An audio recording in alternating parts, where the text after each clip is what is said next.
Assalamualaikum warahmatullahi wabarakatuh.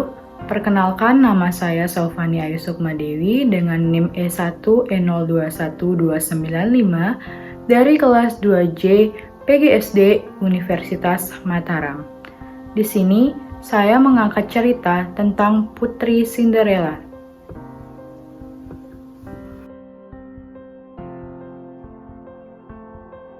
Cinderella atau biasa dipanggil dengan Ella adalah gadis berparas cantik yang memiliki budi pekerti yang mulia.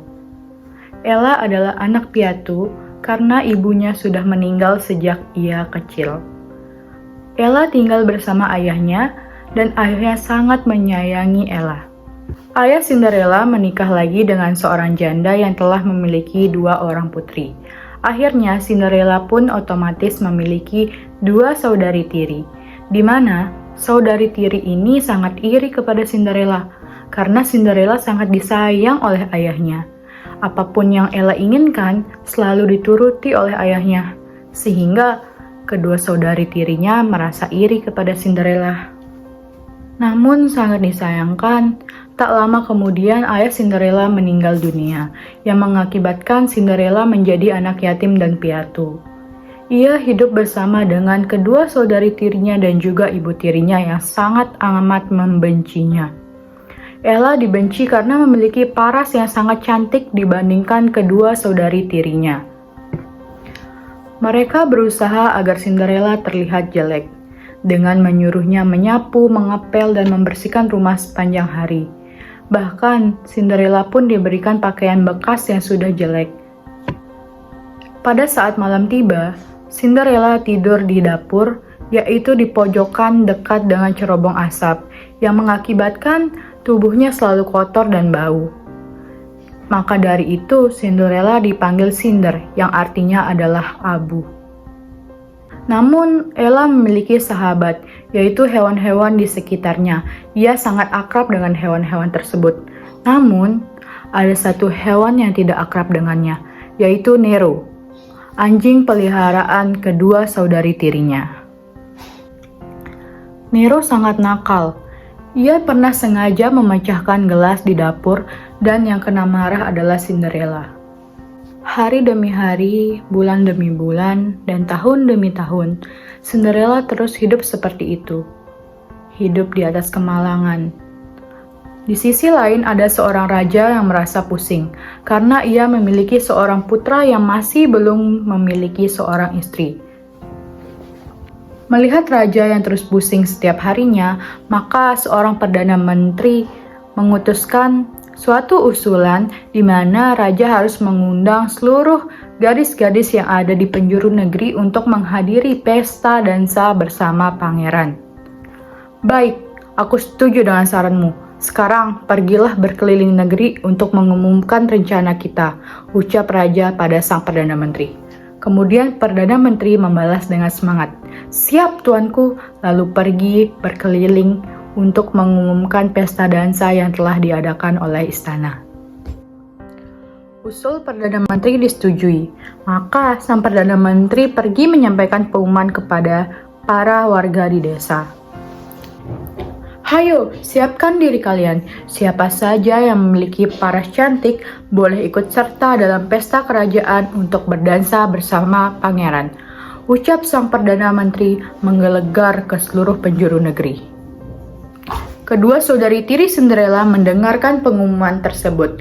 Kemudian mereka sangat gembira dan asik setiap hari membahas tentang pengumuman ini. Mereka sangat ingin menjadi istri dari pangeran. Mereka sibuk memilih gaun yang paling cantik untuk digunakan pada saat pesta dansa. Mereka juga menghias bulu mata mereka dan rambut mereka dengan perhiasan-perhiasan cantik lainnya.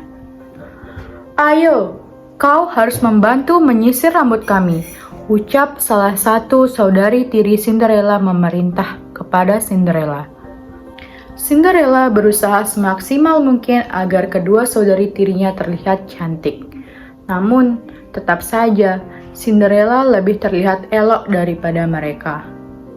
Pada malam itu, Cinderella sibuk merias kedua saudari tirinya. Ia sibuk memilih gaun, meriasi kedua saudari tirinya, dan juga merapikan rambut-rambut mereka. Sekarang, kedua saudari Cinderella sudah siap pergi ke pesta dansa. Mereka berkaca sekali lagi, lalu pergi meninggalkan rumah menuju ke istana. "Oh, betapa aku ingin pergi ke sana," ucap Cinderella pada dirinya sendiri.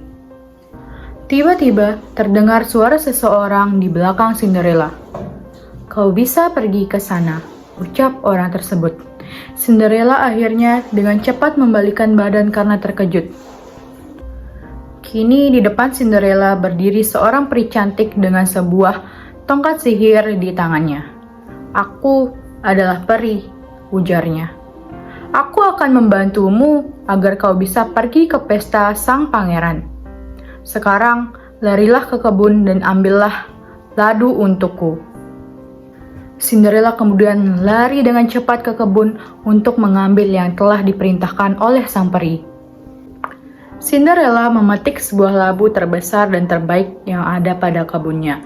Kemudian bergegas lari dan memberikan labu tersebut ke hadapan sang peri.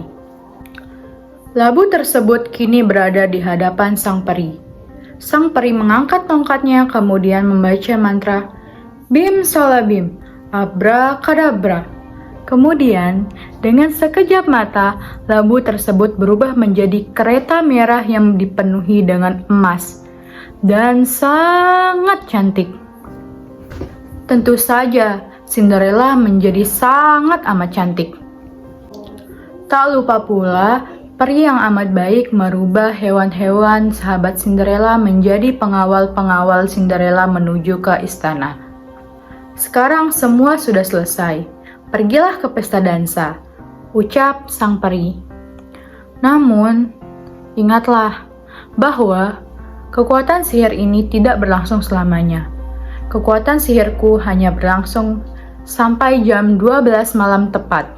Kemudian, jika setelah itu kau belum pulang ke rumah, maka seluruh itu akan berubah menjadi wujud aslinya." Perintah sang peri mengingatkan Cinderella. Cinderella mengangguk mengiyakan perkataan si peri, kemudian pergi berangkat bersama gerombolannya menuju ke istana. Di perjalanan, Cinderella sangat amat gembira karena ia bahagia telah meninggalkan rumah penderitaannya untuk pergi berdansa di kerajaan. Ketika Cinderella sampai di pesta dansa, semua orang tercengang melihatnya. Setiap orang mengira bahwa Cinderella adalah seorang putri raja yang datang dari negeri yang jauh. Begitu pula kedua saudari tiri dan juga ibu tirinya. Mereka tidak mengenali Cinderella, tetapi mereka tetap iri dan dengki kepada Cinderella karena memiliki paras yang sangat cantik. Mereka merasa tersaingi kepada Cinderella. Sang pangeran pasti tidak ingin berdansa dengan siapapun kecuali dengan dirinya. Begitulah bisikan kedua saudari Cinderella cemburu kepada Cinderella. Dan benar saja, pangeran berdansa bersama dengan Cinderella. Mereka adalah pasangan yang sangat serasi pada pesta tersebut. Ketika mereka berdansa, permata dan sepatu Cinderella berkilau tertimpa sinar lilin. "Oh putri, kau cantik sekali. Penampilanmu tak ada duanya di pesta ini," ucap sang pangeran kagum kepada kecantikan Cinderella. Cinderella merasa sangat bahagia. Sepanjang malam, ia hanya berdansa bersama pangeran hingga lupa waktu. Ia lupa terhadap janjinya kepada sang peri. Tetapi, tak lama kemudian Cinderella mendengar lonceng istana berdentang, yang artinya sudah menunjukkan tengah malam. Bergegas Cinderella meninggalkan sang pangeran dan berlari keluar istana.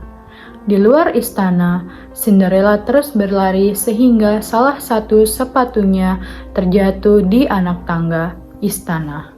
Dalam keadaan tergesa-gesa, Cinderella tidak sempat mengambil kembali sepatunya. Lonceng terus berbunyi hingga 12 kali. Para pengawal yang berada di dalam kereta mulai panik melihat Cinderella. Pada saat Cinderella berhasil naik ke dalam kereta, namun saat itu juga lonceng ke-12 berbunyi.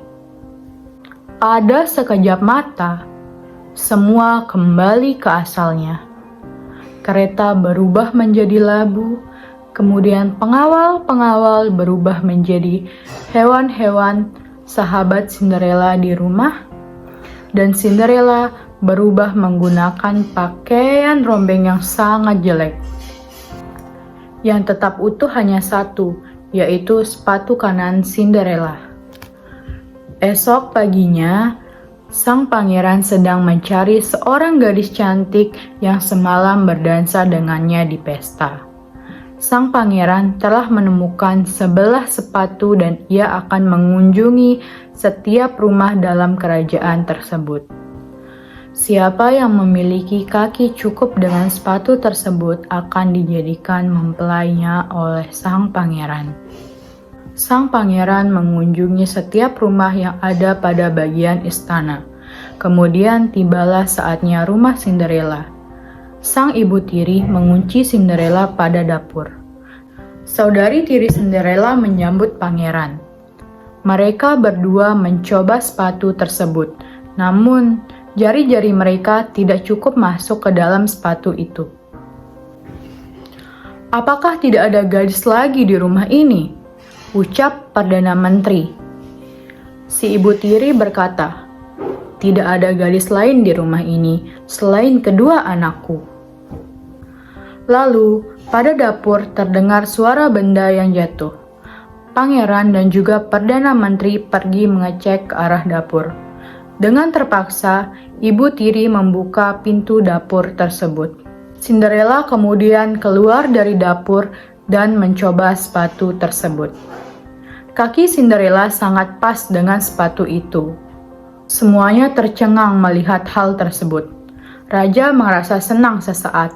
Kemudian, Raja berkata, "Apakah kamu memiliki pasangan dari sepatu ini?" ucap Raja kepada Cinderella. Cinderella kemudian mengeluarkan sepatu kaca lain dari sakunya dan mengenakannya ke dalam kaki kanannya. Tepat pada saat itu, sang peri datang kembali. Dengan sihirnya, peri menyentuh Cinderella lagi. Cinderella pun berubah menjadi gadis yang sangat cantik seperti pada saat malam pesta dansa. Pangeran sangat amat gembira. "Inilah mempelaiku," ucapnya sembari mencium tangan Cinderella. Tak lama setelah itu, pangeran dan Cinderella mengadakan pesta pernikahan. Seluruh kerajaan bergembira. Pesta perkawinan tersebut dilaksanakan dengan sangat meriah selama 3 hari berturut-turut. Cinderella yang baik hati telah memaafkan perbuatan ibu tiri dan kedua saudari tirinya. Bahkan, Cinderella mengajak ibu tiri dan kedua saudari tirinya untuk tinggal di kerajaan. Setelah itu, kedua saudari tirinya pun menikah dengan bangsawan. Kemudian, Ella dan pangeran pun hidup bahagia. Pelajaran yang dapat kita ambil dari kisah Putri Cinderella yaitu kita harus tabah menjalani kehidupan serta masalah-masalah dalam hidup kita. Serta kita harus memaafkan orang-orang yang telah jahat kepada kita. Kita harus percaya bahwa kebahagiaan akan datang selanjutnya. Sekian dari saya, apabila ada salah kata mohon dimaafkan. Wassalamualaikum warahmatullahi wabarakatuh. Saya Sofani Ayu Sukmadewi pamit undur diri.